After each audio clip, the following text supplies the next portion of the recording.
और अब इस अहम मुद्दे पर बात करेंगे और बाकी कमोडिटी बाजार पर भी बात करेंगे। और इस पर बात करने के लिए हमारे साथ जुड़े हैं एसएमसी कॉमट्रेड के रिसर्च हेड रवि सिंह और एंजल कमोडिटीज के प्रथमेश माल्या। आप दोनों का बहुत बहुत स्वागत है। रवि, एक इम्पॉर्टेंट इवेंट आज, ट्रंप फाइनली प्रेसिडेंट बनेंगे, वो अपना कामकाज संभालेंगे और माना यह जा रहा है कि इस मौके पर उनकी पॉलिसी की झलक भी दिख सकती है। वैसे बाजार अब तक ये मानकर चल रहा है कि वो एक्सपोर्ट और मैन्युफैक्चरिंग को बढ़ावा देंगे, उस पर जोर यहाँ पर उनकी भाषण में भी रह सकता है। तो कमोडिटी बाजार के लिए क्या अहम मुद्दे होंगे जिस पर नजर रहेगी बाजार की, किस तरीके का असर हो सकता है आज की स्पीच के बाद? देखिए, आज की पर्टिकुलर अगर आप बात करें तो मुग्धा जी ज़रूर है कि गोल्ड में जब अगर वो इस तरीके की स्पीच होती है कि वो मैन्युफैक्चरिंग और इंडस्ट्री को सपोर्ट या फिर जॉब क्रिएशन के लिए या फिर देखते हैं, तो मुझे लगता है कि गोल्ड में थोड़ा सा एक बुलिशनेस आपको ज़रूर देखने को मिल सकती है। लेकिन ये भी एक बहुत बड़ा क्लियर फैक्टर है कि यहाँ पर 1 तारीख को यानी 1 फरवरी को FOMC के मीटिंग का मिनट्स आएगा, तो उसके बाद शायद मेरे ख्याल से थोड़ा सा सोने को वापस से दबाव का रुझान देखने को सकता है, क्योंकि इंटरेस्ट रेट इंक्रीज करने की बात चल रही है। तो ये फैक्टर देखते हुए मुझे लग रहा है कि यहां पर गोल्ड में थोड़ा सा एक जो है वो बुलिशनेस आपको फर्स्ट हाफ में या फिर एक बार को देखने को मिल सकता है। लेकिन काफी अप कैप होगा, क्योंकि डिमांड और सप्लाई अगर देखें तो काफी अलग है। 2 मेजर बायर जो हैं वो बाहर हो चुके हैं, खासतौर से चाइना और इंडिया की बात करें, वो गोल्ड को इंटरेस्ट नहीं ले रहे हैं। तो मुझे लगता है कि ये जरूर है कि डॉलर को स्ट्रांग करने की कोशिश जरूर की जाएगी, लेकिन सोने में बहुत ज्यादा तेजी के आसार नहीं होंगे। अगर होते हैं तो वो टेम्परेरी होंगे, यानी कि 1 से 2 दिन के लिए हो सकते तेजी आपको देखने को मिले, वापस से एक बार को दबाव फिर से देखने को मिलेगा। प्रथमेश, डोनाल्ड ट्रंप का फोकस है एक्सपोर्ट बढ़ाने और मैन्युफैक्चरिंग यूएस में बढ़ाने के लिए, और इसके लिए जरूरी है कि डॉलर जो है वो बहुत तेज भागे नहीं। लेकिन वहीं अगर यूएस की ग्रोथ बेहतर निकल कर आती है, वहां पे कारोबार ज्यादा होता है, तो डॉलर को और सपोर्ट मिलता है। तो अगर ये जो एक बहुत जरूरी एस्पेक्ट है डॉलर, उसको मैनेज करने के लिए क्या लगता है? क्योंकि अभी हमने देखा 14 साल की ऊंचाई छूकर थोड़ा सा जरूर नीचे आया है। आपको लगता है वो डॉलर पे काबू पा पाएंगे? देखिए मुग्धा जी, जो सारी फाइट चल रही है अक्रॉस फाइनेंशियल मार्केट्स वो डॉलर के कारण ही है, बिकॉज डॉलर एक रिजर्व करेंसी है और सारे जो ट्रेड कारोबार होता है अक्रॉस द वर्ल्ड डॉलर के कारण होता है। हालांकि हमने ये देखा है कि डॉलर पिछले कुछ सेशंस में डॉलर इंडेक्स नीचे की तरफ का रुख बता रहा है, लेकिन आप कॉन्ट्रास्टिंगली आप गोल्ड में देखोगे ऑलमोस्ट अराउंड 11 से 12 ट्रेडिंग सेशंस में कंटिन्यूसली अपसाइड ही देखने को मिला है। और यही एंटिसिपेशन रहा है कि डोनाल्ड ट्रंप की स्पीच में कोई ना कोई अनसर्टन जो है वो बनी रहेगी। दूसरी बात यहाँ पे ये है कि काफी जैसे कि रिपोर्ट्स आ रहे हैं कि 5 से 6 एग्जीक्यूटिव डिसीजंस इस पर्टिकुलर स्पीच में से बाहर निकल के आएंगे। तो ये इवेंट भी काफी वोलेटिलिटी क्रिएट कर सकती है सारे कमोडिटी बाजार के लिए। हालांकि मैं गोल्ड और सिल्वर में ज्यादा तेजी नहीं देख रहा हूँ, जो भी तेजी आनी थी वो पिछले 11-12 ट्रेडिंग सेशंस में आ गई है। तो मैं देख रहा हूँ कि गोल्ड को अगर $1200 के नीचे अगर ये ट्रेड वापस चाहता है, तो ये जो मोमेंटम है नीचे की तरफ एक और $20 से $25 बहुत जल्द तोड़ सकता है गोल्ड में। और सिल्वर में भी यही रुख रहेगा, $17 के पास भले ही छू चुका है। मैं एक्सपेक्ट करता हूं कि जैसे ही स्पीच होता है और जो ट्रंप है अपने पॉलिसीज की तरफ नजर डालते हैं, तो मैं इसका इम्पैक्ट डॉलर स्ट्रेंथ होने की तरफ देख रहा हूं, कमोडिटीज वीकनेस होने का इंडिकेशन बता सकता हूं। लेकिन रवि, हमने देखा है जैसे जैसे डॉलर नीचे आया वैसे सोने को सपोर्ट मिला। और एक और फैक्टर भी है, जिस तरह से ये जो नए प्रेसिडेंट हैं उनका जो ग्लोबल पॉलिटिक्स पर व्यू है वो बहुत अलग है और वो उसको एक्सप्रेस भी काफी अलग तरीके से करते हैं। तो इसलिए बाजार थोड़ा सा अनसर्टेन है कि आगे जो पॉलिटिकल डेवलपमेंट होने वाला है वो कैसा होने वाला है। अभी तक आज तक किसी भी प्रेसिडेंट ने, किसी भी गवर्नमेंट ने, यूएस गवर्नमेंट ने रशिया की तरफ बहुत ज्यादा बातचीत की बात नहीं की है। लेकिन डोनाल्ड ट्रंप वो कहते हैं कि अगर पुतिन मुझे पसंद करते हैं तो फिर अच्छी बात है। तो आई थिंक एक पॉलिटिकल अनसर्टेनिटी की, पता नहीं आगे क्या होने वाला है, क्या उससे आपको लगता है जो भी आज पॉलिसीज निकल कर आएंगी, जो भी बातचीत होगी, वो सोने को ज्यादा सपोर्ट देगी? मुग्धा जी, जैसे आपने बताया, मैं एक पॉलिटिकल एंगल भी इसका बताता हूं। देखिए, अगर आप अभी तक जब भी यूएस में कोई प्रेसिडेंट बनता था तो उसको देख करके एक छवि थी कि उनका एक प्रभुत्व होता था, जिसकी वजह से काफ़ी हद तक मार्केट में एक न्यूज़ होती थी। लेकिन अभी अगर डोनाल्ड ट्रंप जब से बने हैं तब से सभी ने उनको आंखें दिखाने, मुझे लग रहा है, इनडायरेक्ट वे से शुरू कर दिया। सबसे पहले चाइना ने उनके एक डिसीजन को डिनाई किया। अगर आप देखें तो उन्होंने पोर्ट खाली करने को बहुत ज़्यादा तवज्जो नहीं दी।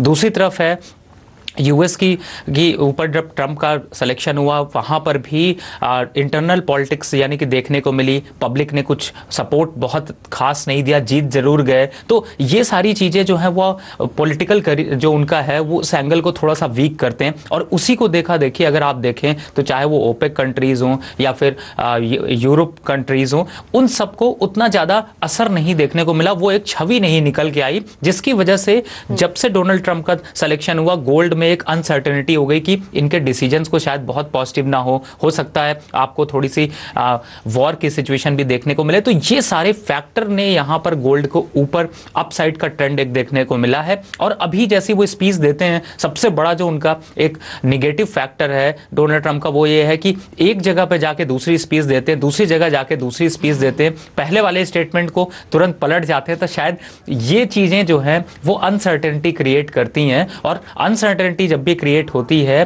तो हमेशा गोल्ड को सपोर्ट मिलता है, और वही गोल्ड यहां पर सपोर्ट देखने को मिल रहा है। तो अगर आप स्टार्टिंग में देखें, जो हम ईयर के एंड में स्टार्टिंग में आपने शोज किए, उनमें भी ये क्लियर था कि $100 $101 के ऊपर अगर डॉलर इंडेक्स निकलता है तो वो यूएस की कंट्री के लिए कंफर्टेबल नहीं है, उसको नीचे लाना पड़ेगा, नहीं तो बहुत नुकसान होगा और मैन्युफैक्चरिंग या फिर अनएम्प्लॉयमेंट काफ़ी बढ़ेगा। दूसरी तरफ है कि अगर आप यहाँ पर देखें तो गोल्ड में इसी वजह से पुल बैक देखने को मिला। गोल्ड में अभी अगर देखें तो मैं समझता हूँ कि पूरे साल को अगर आप देखें तो धीरे धीरे आपको 5 से 8% तक की रैली देखने को मिलेगी। जो गोल्ड का रेंज पहले एक्सपेक्टेशन था कि $1000 के नीचे आ जाएगा, वो शायद थोड़ा मुश्किल होगा। हाँ, अप साइड में ऊपर कैप देखें तो $1250 से $1280 का लेवल आपको दिसंबर यानी एक साल का जो पूरा पीरियड है उसमें आपको देखने को मिल सकता है। तो धीरे धीरे रैली होगी। मैं सिंगल डे की रैली की बात नहीं कर रहा। एक ट्रंप की प्रेसिडेंसी से ये जरूर सामने आ गया कि सोने में बहुत ज्यादा कमजोरी नहीं दिखेगी, बहुत ज्यादा तेजी भी दिखने की गुंजाइश रवि को कम दिख रही है। लेकिन प्रथमेश, आपका क्या व्यू है इस वक्त सोने पर? देखिए, मैं भी ये मानता हूँ कि गोल्ड में इस साल में ज़्यादा रैली नहीं हो सकती है। हालांकि ये टोटली डिपेंडेंट है कि यहाँ पे besides gold Trump other factors है जो सेंट्रल बैंक की पॉलिसीज को लेकर है। अगर आप रिसेंट स्पीचेस देखोगे जेनेट येलेन का, जहाँ पे उन्होंने क्लियरली मेंशन किया है कि यूएस की इकोनॉमी की ग्रोथ काफ़ी अच्छी तरीके से हो रही है। रिसेंटली बीच बुक भी आया था जहाँ पे मैन्युफैक्चरिंग का जिक्र हुआ है, और मैन्युफैक्चरिंग के जिक्र में उन्होंने काफ़ी इंप्रूवमेंट बताई है। लेबर मार्केट्स भी काफ़ी अच्छी तरीके से इंप्रूव हो रहे हैं रिसेंट नॉन फार्म पेरोल्स के नंबर। तो सारे इंडिकेशंस तो यही बता रहे हैं कि डॉलर स्ट्रेंथ होने का अनुमान है। तो उस कारण से आपको गोल्ड और सिल्वर में ज्यादा रिटर्न्स तो दिखाई दे नहीं सकते 2017 में। हालांकि जो भी शॉर्ट टर्म वोलेटिलिटी होगी वो डोनाल्ड ट्रंप के कारण होगी, और डोनाल्ड ट्रंप के uncertainty with regards to policy के कारण होगी। रिसेंटली उन्होंने ट्रेड प्रोटेक्शनिज्म के ऊपर भी बात की है, जहां पे वो चाइना के साथ ट्रेड रिलेशन जो है थोड़ा सा स्ट्रेन करने की बात कर रहे हैं। तो इसी अनसर्टेनिटी के कारण ही आपको गोल्ड में रनअप दिखा है। हालांकि ये रनअप जल्द से जल्द लूज हो सकता है, मोमेंटम लूज हो सकता है, गोल्ड में करेक्शन आने की पॉसिबिलिटी दिखाई दे रही है।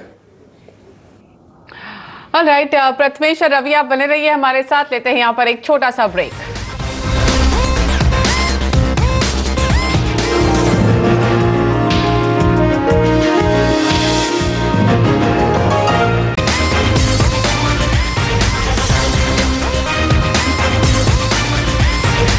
बात करते हैं इस वक्त कमोडिटी राउंडअप में कच्चे तेल की, जहां पर हमने देखा अमेरिका में कच्चे तेल का भंडार 23 लाख बैरल बढ़ गया है। हालांकि डॉलर में गिरावट से कीमतों को जरूर सपोर्ट मिल रहा है। नेचुरल गैस की बात करें तो वहां पर दाम करीब 2% नीचे आया है। हमारे साथ रवि सिंह और एंजल कमोडिटीज के प्रथमेश माल्या जुड़े हुए हैं। प्रथमेश, कच्चे तेल में आपको क्या लगता है क्या करना चाहिए और आप इसकी ट्रैजेक्टरी क्या देख रहे हैं? क्योंकि जहां एक तरफ अभी तक जो डेटा निकल कर आया है उसके हिसाब से, डेटा क्या अभी तक जो बातें निकल कर आई हैं उसके हिसाब से मिडिल ईस्ट में या फिर ओपेक का नॉन ओपेक के बीच में जो समझौता है उसके मुताबिक कुछ कच्चे तेल का प्रोडक्शन कम हो रहा है।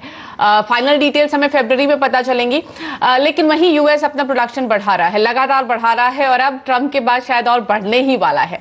तो आप क्या ट्रैजेक्टरी देख रहे हैं इस वक्त कच्चे तेल में? देखिए, कच्चे तेल में वैसे इन दिनों में 50 के नीचे ट्रेड होते हुए नहीं दिख रहा है। जो भी मोमेंटम हो रहा है $4 और $3 के बीच में ही हो रहा है।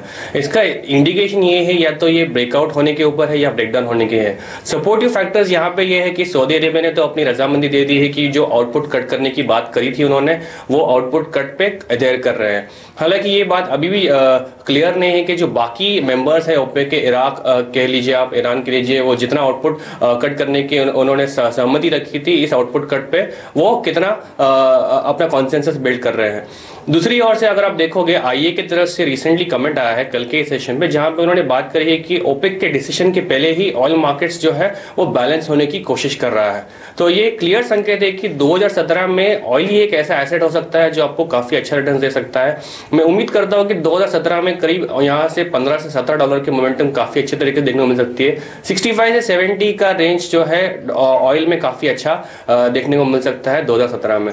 हालांकि मोमेंटम जो है और ट्रेंड जो है इस काउंटर में पॉजिटिव ही रहेगा। हम बाय साइड के ही स्ट्रैटेजीज रिकमेंड कर रहे हैं इस काउंटर में। ऑलराइट, और रवि, आपका क्या व्यू है कच्चे तेल पर और साथ ही नेचुरल गैस में आज क्या करना चाहिए?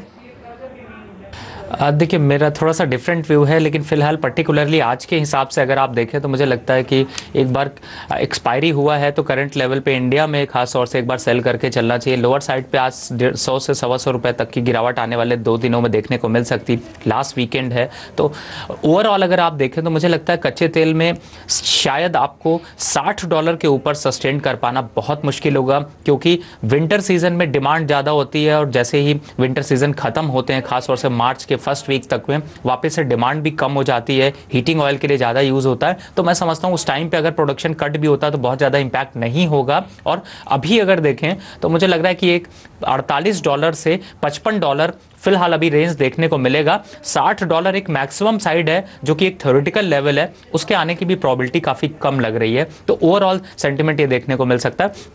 नेचुरल गैस में आज काफ़ी अच्छा करेक्शन है, 225 का लेवल है। मुझे लगता है एक बार यहाँ पर बाय करके चलना चाहिए। आप साइड में देखें तो वापस से 232 और 235 के रेट देखने को मिल सकते हैं। अच्छा मोमेंटम है, मुझे लगता है बाय करने में ज़्यादा समझदारी है। ऑलराइट, रवि आप बने रहिए हमारे साथ, लेकिन प्रथमेश आपसे हम लेंगे यहाँ पर इजाजत। Thanks a lot for joining us today. फिलहाल यहाँ पर लेते हैं एक छोटा सा ब्रेक और ब्रेक के बाद एग्री कमोडिटीज पर रखेंगे नजर।